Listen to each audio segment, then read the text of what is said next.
5 وقت اذان دینے والا مؤذن اگر اللہ کی بارگاہ سے آپ کو بلاتا ہے اور آپ نہیں جا رہے ہیں، اس کا مطلب یہ ہے کہ آپ نے اس آواز کو اہمیت نہیں دی ہے۔ بات اہمیت کی ہے، ہم نے کوئی اہمیت نہیں دی اس آواز کو۔ حضور غوث پاک کے ماننے والے سب یہاں بیٹھے ہوئے ہیں، کبھی ان کی زندگی بھی تو پڑھیے۔ عصر کی نماز پڑھ کے نکلے، ایک بندہ روڈ پہ کھڑا ہوا تھا، اس کے پاس گئے، اس کو جا کر کہتے واہ بھائی بڑا دلیر ہے تو بڑا بے خوف انسان ہے، بڑا نیڈر ہے۔ تو اس نے کہا نہیں حضور میں تو بڑا کمزور ہوں۔ کہا نہیں مجھے تو لگتا ہے تو بڑا دلیر آدمی ہے۔ کہا حضور کیسے؟ کہا میری حالت یہ ہے، حضور غوث پاک فرماتے ہیں میری حالت یہ ہے کہ اگر مجھے پولیس میں سے ایک فون آئے نا، میں دوڑتا جاؤں۔ شاید ہم بھی یہی کریں گے، ہے نا؟ شاید ہم بھی یہی کریں گے کہ اگر کوئی S P D S P یا پی آئی کا اگر کال آئے، ہم بھاگتے ہوئے جائیں گے۔ کال کہاں سے آیا ہے؟ حضور غوث پاک فرماتے ہیں 5 مرتبہ اللہ کے دربار سے آواز آئی اور تو نہیں آیا، اس کا مطلب بہت نیڈر آدمی لگتا ہے یار تو اس کا مطلب تو بہت نیڈر آدمی ہے۔ 5 بار بلا رہا ہے اللہ تجھے اور تو نہیں جا رہا ہے، یعنی اب بھی آنکھیں نہیں کھلے گی کہ ہم اس رب کی عبادت کریں، اسے پوچھے۔ مولا علی کرم اللہ تعالی وجہ الکریم 4 وقت کھاتے ہوں گے، 3 وقت کھاتے ہوں گے، 5 وقت کھاتے ہوں گے، کھاتے ہی رہتے ہوں گے، اور یہ ہوا ہے جو ہمیشہ کھاتے رہتے ہیں۔ لیکن شاید کبھی دل میں احساس پیدا ہو، خدارا مسجدوں سے محبت کرو، نماز سے محبت کرو، یہ مسجد کی محبت آپ کو انشاءاللہ قیامت کے دن نجات کا ذریعہ سبب بنے گی۔ امام شافعی فرماتے ہیں جو مسجد میں رہنے کا عادی ہوگا، قیامت کے دن مسجد اسے قیامت کے دن تلاش کرے گی، مسجد تلاش کرے گی۔ ہاں جب قیامت کا دن ہوگا تو سورج سوا نیزے پر ہوگا، حدیث پاک میں یہ ہے، آج الٹا ہے پھر بھی گرمی برداشت نہیں ہے، اس وقت سوا نیزے پر وہ بھی اپنی دشا کو صحیح کر کے وہ رہا ہوگا، یعنی اپنا چہرہ کر کے ہماری طرف سوا نیزے پر ہوگا۔ گرمی کس انداز سے ہوگی اور کس شدت کی ہوگی کوئی تصور بھی نہیں کر سکتا ہے۔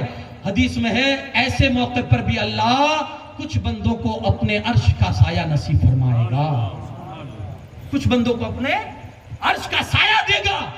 تو حضور وہ کون ہے؟ کہا اس میں سے ایک بندہ وہ ہے جس کا دل ہمیشہ مسجد میں لگا رہے۔ ہاں نماز پڑھی، باہر نکل گیا، لگا رہے مطلب 24 گھنٹے مسجد میں بیٹھ کر تسبیح نہ پڑھے اور بال بچوں کو بھیک مانگنے پر مجبور کرے، یہ نہیں، مطلب یہ ہوتا ہے ایک نماز پڑھ کے آیا تو واپس ہے مارکیٹ میں، دل مسجد میں لگا ہوا ہے۔ کب وقت ہوگا مسجد میں جانا ہے، کب وقت ہوگا مسجد میں جانا ہے۔ کہا جب اس طرح سے دل لگا ہوگا تو حضور فرماتے ہیں اللہ اس بندے کو کل قیامت کے دن عرش کا سایہ عطا فرمائے۔ مسجد سے دل لگا، بڑی بہترین جگہ ہے۔ بابا فرید کی بارگاہ میں ایک بندہ آیا، حضور دل بڑا سخت ہو چکا ہے، کوئی علاج عطا فرمائے۔ دل بڑا سخت ہو چکا ہے، علاج عطا فرمائے۔ آپ نے جھاڑو دی، وہ حیرت سے تکنے لگا، حضور جھاڑو کا کیا کروں گا؟ کہا راستے میں کہیں مسجد آئے نا، صفائی کر دینا، اللہ تیرے دل کو صاف کر دے گا۔ جی ہاں، کبھی وقت ملے اپنی محلے کی مسجد بھی، اور جب بہت سخت ہو چکا ہو نا تو مسجد کے باتھ روم صاف کرو۔ یقین مانیے جتنی دیر تک آپ صاف کریں گے اللہ آپ کے دل کی نفرت اور قدورت کو صاف کرے گا۔ یہ تجربہ ہے، جی ہاں یہ تجربہ ہے، اس میں کوئی گھن نہیں ہے، اس میں کوئی بے عزتی نہیں ہے۔ دل سخت ہو جائے مسجد کی صفائی جا کے کیجیے، اور یہ مسجد کی صفائی ہے نا، جب ایک مرتبہ کرو گے رسول اللہ کی نظر میں پسندیدہ بن جاؤ گے۔ ایک حضور کے زمانے میں ایک عورت تھی مسجد میں، جھاڑو لگا، اس کا کام ہی یہی تھا، صبح سویرے آتی اور جھاڑو لگاتی تھی۔ کچھ دن نہیں آئی، اللہ کے رسول صلی اللہ علیہ وسلم نے صحابہ سے پوچھا، اس کا انتقال ہو چکا تھا، صحابہ نے دیکھا کہ رات کا سمے حضور علیہ السلام آرام فرما رہے ہیں، اگر حضور علیہ السلام کو جگایا تو نیند میں خلل ہوگا، تو صحابہ نے کہا کون سی اتنی خاص عورت ہے، چلو دفنا دیتے۔ صحابہ نے دفنا دیا نماز پڑھ کے۔ چند دن ہوئے عورت جھاڑو لگانے نہیں ہے، حضور علیہ السلام نے پوچھا وہ جو خاتون آتی تھی وہ دکھتی نہیں ہے جھاڑو لگانے۔ صحابہ نے عرض کی یا رسول اللہ صلی اللہ علیہ وسلم اس کا تو چند روز پہلے انتقال ہو چکا ہے اور ہم نے اس کو دفنا دیا نماز پڑھ کے۔ حضور نے فرمایا تم نے مجھے بتایا نہیں؟ یا رسول اللہ صلی اللہ علیہ وسلم ہم نے سوچا کہ وہ اتنی اہم عورت تو نہیں ہے، اتنی اہم عورت تو نہیں ہے۔ صحابہ نے اس کو اہم نہیں جانا، عام جانا۔ حضور وہ اہم عورت تو نہیں تھی، اور رات حضور نے فرمایا تم اس کو اہم سمجھتے ہو؟ اللہ کے گھر کی صفائی کرتی تھی، چلو چلو دکھاؤ مجھے اس کی قبر کہاں ہے۔ اللہ کے رسول صلی اللہ علیہ وسلم چل کے اس کی قبر پر جا کر اس کے لیے دعائے مغفرت فرماتے ہیں۔ اگر چاہتے ہو کہ حضور آپ کے لیے دعائے مغفرت فرمائے، مسجد کی صفائی کرے، مسجد سے محبت کرو۔ جتنی مسجد سے الفت اور محبت اور لگاؤ آپ کا بڑھے گا نماز سے، انشاءاللہ یہی مسجد کی محبت اور نماز کل قیامت کے دن آپ کی بخشش اور نجات کا ذریعہ بنے گی۔ حضور کی اس پسندیدہ چیز سے محبت کرو۔ آقا کریم صلی اللہ علیہ وسلم کو جب کبھی حضور علیہ السلام کو کوئی بھی چیز آپ کو دشواری پیش آتی تھی نا، کوئی مصیبت آج ہمیں آتی ہے تو ہم کیا کرتے ہیں؟ کسی گارڈن کا سہارا لیتے ہیں، کسی یا تو دوستوں کو تلا، یار چل تو یار موڈ بہت آف ہے، چل کہیں جاتے ہیں، ٹھیک ہے آپ شاید وہ آپ کا موڈ صحیح کرتا ہو، لیکن میں حضور کی سنت بتاؤں، جب موڈ آف ہو جائے نا، مسجد میں جانا، 2 رکعت نماز پڑھ لینا جس طرح حضور علیہ السلام پڑھتے تھے، اس نیت سے کہ میرے آقا صلی اللہ علیہ وسلم پر جب کوئی غم آتا تھا تو حضور 2 رکعت پڑھ لیتے تھے، اللہ اس 2 رکعت کی وجہ سے حضور کی پریشانی کو دور فرما دیتا تھا۔ اس نیت سے کبھی جائیں مسجد میں، مسجد دور ہو نہیں جا سکتے، سستی آ رہی ہے، گھر ہی میں وضو کر کے نماز پڑھ لے، اس نیت سے کہ میرا غم دور ہو جائے، انشاءاللہ عقیدہ مضبوط ہوگا نا، اللہ 2 رکعت کے صدقے آپ کی پریشانی کو دور فرما دے گا۔ نماز پڑھیے، جی ہاں نماز پڑھیے، ورنہ اس کا انجام بڑا سخت ہے۔ میرے پاس وقت نہیں ہے، ورنہ مجھے وہ سزائیں بتانی تھی جو دنیا میں بندے کو ملتی ہے، اور جو قبر میں، قبر کے بعد اور آخرت میں جو سزائیں اس کے لیے کہ روح کانپ جائے۔ ایک بات عرض کر کے اپنی گفتگو کو ختم کرتا ہوں۔ ایک بزرگ کو شیطان ملنے آیا، جی ہاں شیطان ملنے بھی آتا ہے، کبھی کبھی شیطان ہی آتا ہے، کبھی کبھی دوستوں کے روپ میں بھی آ جاتا ہے۔ وہ جو آپ کو ہاتھ پکڑ کے گناہ کرواتے ہیں نا، وہ آپ کا دوست نہیں، وہ شیطان ہوتا ہے۔ تو ایسے دوستوں سے بھی بچے جو ہاتھ پکڑ کے گناہ کرواتے ہیں۔ امام غزالی فرماتے ہیں کہ شیطان سے بھی برا دوست ہوتا ہے۔ شیطان صرف خیال پیدا کرے گا آپ کے دل میں گناہ کا، لیکن جو دوست ہوگا نا ہاتھ پکڑ کے کروائے گا۔ شیطان مل گیا تو بزرگ پہچان گئے کہ تو حقیقت میں شیطان ہی ہے۔ اس سے پوچھا یار تو شیطان کیسے بنا، اور مجھے وہ ٹک بتا دے، میں بھی شیطان بننا چاہتا ہوں۔ تو شیطان مذاق سمجھا کہ آپ میری مذاق بنا رہے ہو، نہیں میں نہیں بتاؤں، کہا نہیں آپ تو بتاؤ، میں بھی شیطان بننا چاہتا ہوں۔ تو شیطان نے کہا نہیں آپ مجھے دھوکہ دے رہے ہو، کہا نہیں تو مجھے بتا شیطان کیسے بننا جائے، مجھے شیطان بننا ہے۔ تو کہا آپ سچ کہہ رہے، کہا سچ کہہ رہا ہوں۔ تو کہا سنو، 2 چیزوں سے شیطان بنا، خدا را کبھی یہ چیز مت کرنا، 2 چیزوں سے شیطان بنا۔ کہا کیا؟ کہا پہلی چیز جھوٹی قسم کھاتا رہوں، اور جھوٹی قسم کھاتا جا شیطان بن جائے گا۔ اور دوسری چیز کہا نماز میں سستی کرنے کی وجہ سے شیطان بنا۔ بزرگ نے یہ 2 چیزیں سنی، اس کے سامنے ہی قسم کھائی، اللہ کی قسم کھا کر کہتا ہوں آج کے بعد نہ کبھی جھوٹی قسم کھاؤں گا، نہ کبھی نماز چھوڑوں گا۔ شیطان نے جب دیکھا آنکھیں پھٹے کی پھٹی رہ گئی، کہا واہ بڑے اچھے پیمانے پر آپ نے مجھے دھوکہ دے دیا، ٹھیک ہے تو اب میں بھی قسم کھاتا ہوں کہ اپنے دل کے راز کبھی کسی کو بتایا نہیں کروں گا۔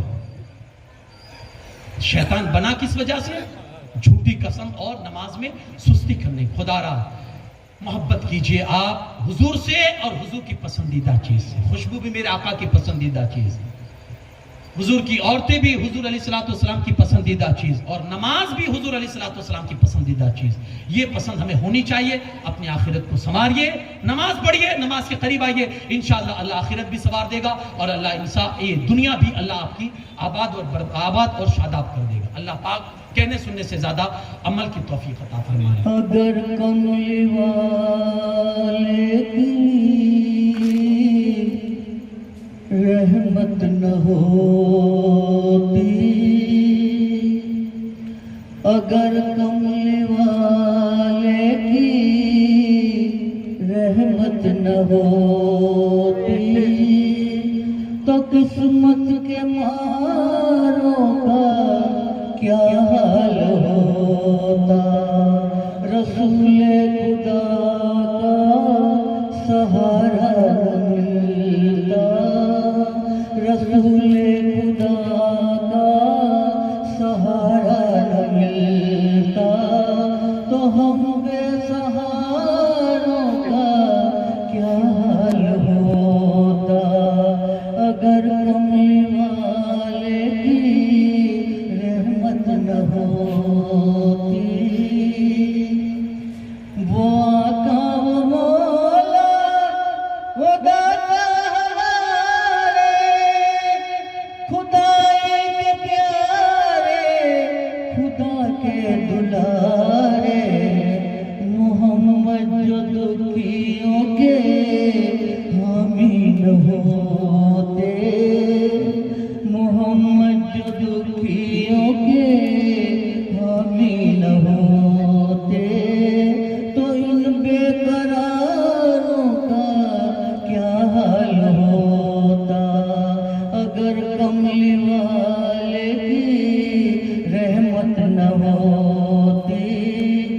قسمت کے ماروں کا کیا حال ہوتا، نہ یہ پھول کھلتے نہ گلیاں بہتی، نہ گلزار ہنستے نہ گلیاں بہتی، نبی کے پسینے کی خوشبو نہ ملتی، نبی کے پسینے کی خوشبو نہ ملتی، تو دلکش بہاروں کا کیا حال ہوتا، اگر کمل والے کی رحمت نہ ہوتی، تو قسمت کے ماروں کا کیا حال ہوتا۔